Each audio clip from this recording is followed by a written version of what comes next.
Hello everybody, welcome along to Sportsbet TV with me, Paul Alster. I am looking forward to some very good racing this Saturday. Of course, it's a classic weekend in Britain with the 2,000 guineas at Newmarket on Saturday, and then on Sunday the 1,000 guineas also on the Rolling Mile. Lots of very good supporting racing as well. I've got two selections for you, free selections here at Sportsbet for Saturday. And I'll come to those in just a moment or two. Just a quick word about last weekend's selections. Both of them managing to run into places. History of Fashion and Illusionist, both placing at the terms we mentioned last week. So there would have been a profit to be had for the each-way double there and also the each-way singles. So that can't be too bad. And I'm hoping that the two I have for you for Saturday are going to run even better. And I'm going to take it straight on to the very first of them, which is at Newmarket, the 2:15 race, a 6-furlong listed fillies and mare stakes, 11 runners. Now we're hoping that the showers that are due on Saturday are going to miss HQ, but the early forecast is good to firm, good in place. It's slightly faster than you'd normally anticipate at this time of year. So we'll see. But this is a really good listed race. You know, I'm a big fan of Michael Dodds, the Northeastern trainer, and he's running two here, and both of them prominent in the betting. Azure Blue is one. She's a really progressive filly last season. She won 4 of her last 7 races, including a course and distance nursery in September off a mark of 89. And then she went in again over course and distance towards the end of the season, winning the listed Boadicea Stakes off a mark of 94. She's now rated 98. And this is going to be her first run for 7 months. We've also got for Michael Dodds, Gale Force Meyer, who was 4th in the Boadicea Stakes behind Azure Blue, beaten 2 1/4 lengths. Now, it's an example of just what a good trainer Michael Dodds is, that having won 4 races with Azure Blue last season, he actually won 5 with Gale Force Meyer, starting off with a course and distance handicap off a mark of 98 at the April meeting last season, and she went on to win 2 listed races at Ayr and at York, and she won a further 2 6-furlong handicaps at York. She absolutely loves the Knaves Mire. And at 106, she's officially rated £8 superior to Azure Blue, actually. And they're running off level weights. So she, on the weights, you would think that Gale Force Meyer would be the better of the pair. And she also won first time out last season. So I would narrowly prefer her of the 2 Michael Dodds runners. She's going to have every chance. Of the rest of them, well, Makarova represents Ed Walker. And this one was second to Azure Blue in the Boadicea Stakes 7 months ago. But her overall profile, in my view, suggests that she'll do well to get as close this time around. Now, Richard Hannon has Heredia. Now, Heredia may ring a bell with one or two of you because she won at Royal Ascot last June, taking the Sandringham handicap over a mile. But after that, she struggled at higher level in Patton Company. It is interesting that she's set to start her season back down at 6 furlongs, switching to sprinting after an 8-month break. So the market might give us a clue or two about her. And then George Bowie has Padika, who won at Chantilly over 5.5 furlongs in a listed race in March, and ran very well last time out at Bath, where they have a listed race at the April meeting over 5 furlongs just a couple of weeks ago. So she's sure to be fit. As to will Fast Response, who was 5th in the race at Bath. But Fast Response, I feel, is a better horse when there's plenty of give in the ground. If there was to be, a big cloudburst, then Fast Response would definitely come into calculations. But as the ground stands, I think she might have a bit of a task on her hands.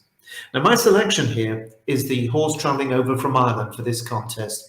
Her name is Springfielding. She's trained by Ken Condon and is the mount of Danny Tadhope. Now, this filly is a 4-year-old by Vafortino. She's only run 4 times, and she's probably, I think, just about the least experienced in the field, which means she's also probably the least exposed.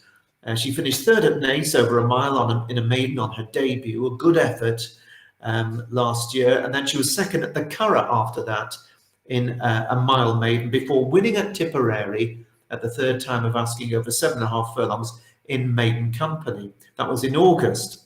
But she really stepped up on those first 3 runs in her final start of her first season, which was when finishing third to that very useful filly, Agatha, who I think is trained by Joseph O'Brien. Now, that was in the Tipperary Group 3 race, 3 weeks after she had won her maiden. Now, she's been off for 8.5 months, admittedly, has Springfielding, but the fact that she's down to 6 furlongs, I think, is quite a positive sign. You'll be well aware that plenty of horses get quicker with age, and this looks as though it could be the case with Ken Condon's filly. And I think they're coming across to Newmarket because there have been opportunities for her in Ireland over the last few weeks. But I think they're coming here because of the forecast quicker ground. I think it will suit her ideally. And as I say, she's unexposed at a rating of 99, already rated a pound above Azure Blue, who's one of the market leaders. And yet she's more than double the price. So I think, in my view, Springfielding is overpriced. And at 11 to 1 each way, with a number of firms here, and I expect they'll be paying 4 places in quite a few places. I think Springfielding is going to run a very big race indeed for us, and that is at Newmarket in the 2:15. So that's my first of the 2 selections. Now, as you know, I have my premium betting service at Out in Front, and we've enjoyed a particularly respectable run, no doubt about it, over the last 2 or 3 weeks with a few winners at fair prices and a host of placed horses as well. And I've got quite a number of tips that I'll be posting there for the weekend, including in the 2,000 and 1,000 guineas. So if you're interested in joining the fun, if you're interested in joining us, take a look at this and it'll explain more of what's in store.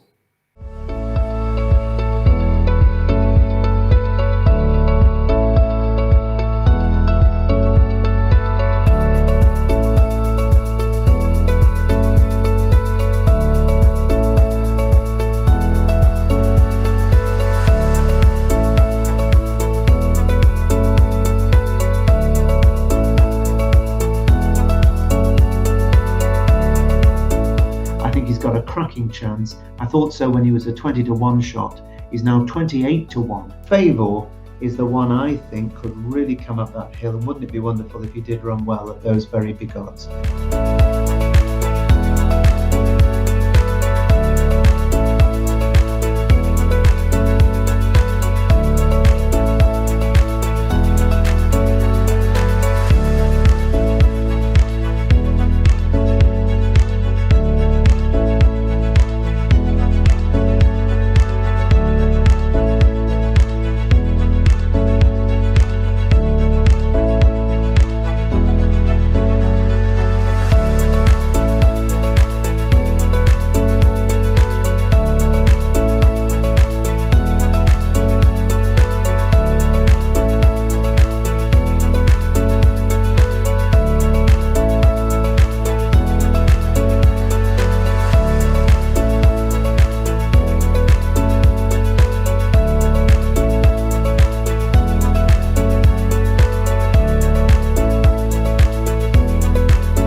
So there we have it. That is my Out in Front service at Patreon. And remember, there's no lock-in, so you can join and leave whenever you are, you feel you want to, if you want to. There's absolutely no lock-in, and I'll be, of course, happy for you to stay as long as you wish. But there is absolutely no lock-in, and you can decide how long you want to be a member of the service. I'm taking you now to my second free bet here at Sportsbet on Saturday, which is at Newmarket in the 325. This is a fiendishly difficult 9 furlong handicap, the Howden Suffolk Stakes. There are 17 runners declared on the quickish ground, and it's run, of course, over the Cambridgeshire course and distance. And last September in the Cambridgeshire, the race went the way of what was then the Mick Shannon train, Majestic. Well, these days, with Mick having retired, Jack, his son, has taken over, Jack Shannon, and Majestic is back for more off a £7 higher mark. And the ground is absolutely no problem. And he ran a very good race on his reappearance in soft ground when he was 4th of 22 in the Lincoln at Doncaster 5 weeks ago. And on a course now where we've seen him to his best effect, you would have to think that Majestic would be one for the shortlist. Now, 15th was Jimi Hendrix, trained by Rafe Beckett, who has subsequently won easily last time out at Newbury. Now, that was in the Spring Cup, and that was over a mile, and he's picked up a £5 penalty. He also handles this faster ground. He's a horse, I know that quite a few people had had their eye on Jimi Hendrix, and it all fell into place last time out. I just wonder whether he's able to put 2 victories together in a row. I'll be a little surprised if he does, but I wouldn't expect him to be at all far away. Now, Charlie Appleby, who could have a very good Guineas meeting, has King of Conquest, who was second at Newmarket over a mile in October. He then won at Wolverhampton over the extended mile in a handicap of 92 in November. And then he won out in Bahrain over 9 furlongs in a handicap 3 months ago. Hard to assess that form. He's got up to a rating now of 102, and he is progressive, but will he cope with this surface? We'll find out at 3:25 tomorrow.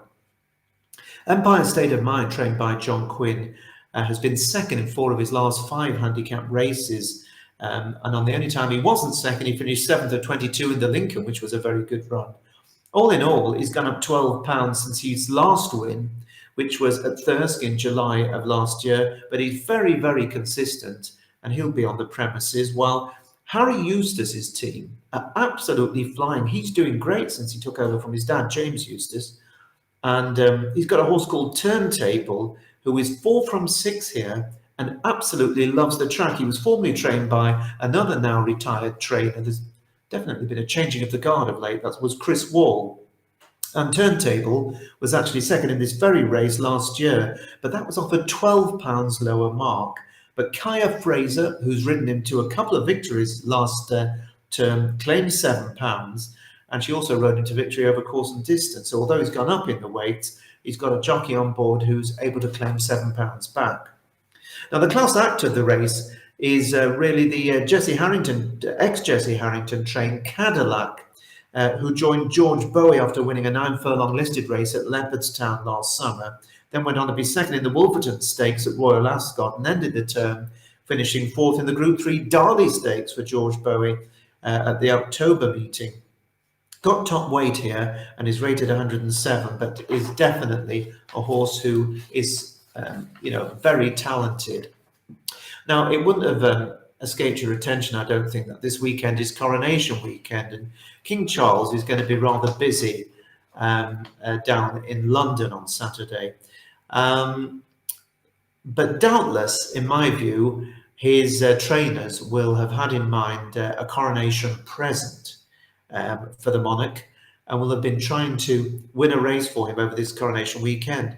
And now, Michael Stoud has a horse called Cirque of Light. Interesting to see how that one goes earlier in the day. But I do think that the Royal Runner in this race has got a proper chance on form. And given everything else that's going on this weekend, it would not be at all surprising to me if he had really been laid out for this race, because it certainly would be the perfect headline, I'm sure. Now, Saga is the horse, trained by John and Thady Gosden, and Frankie Dettori is on board. Now, the 9-furlong trip, I think, could be the key here. He's proven himself to be very, very useful on his day over a mile. He didn't quite see it out over a mile and a quarter last term, but at a mile, he's very talented. And he so nearly gave the late Queen a final Royal Ascot winner last June, when he finished with a real flourish after not the best of passages, to be beaten very narrowly in the Britannia handicap of a mark of 97 last season. He did fail to sparkle in 3 runs after that, but he's back down now to a mark of 102, having gone up in the weights. They've put the cheek pieces on him, so that suggests that they do mean business. Frankie Dettori is back on him for the first time since that unfortunate run at Royal Ascot. And with the trip, I think, being absolutely ideal, there's a lot going for this horse, and I'm expecting him to run very well. Now, when I wrote my notes for him earlier today, he was still available in places at 11-1, but that's all gone. And I think there might be a bit of popular money for the King's Horse here. And 8-1 is now the best price on offer. That's each way for 5 places. And I think that Saga is going to go well. It wouldn't surprise me if he shortens up even further. But I do think that he will put up a really big effort. And Frankie has something to prove as well. So he's the second of my 2 selections for you here at Sportsbet. I hope you enjoy your coronation weekend if you're getting involved. And if you're not, you'll be able to concentrate even more on some fabulous racing at Newmarket and all the supporting tracks over the weekend. But for now, from me, Paul Alster here at Sportsbet, it's goodbye. Enjoy your racing this weekend.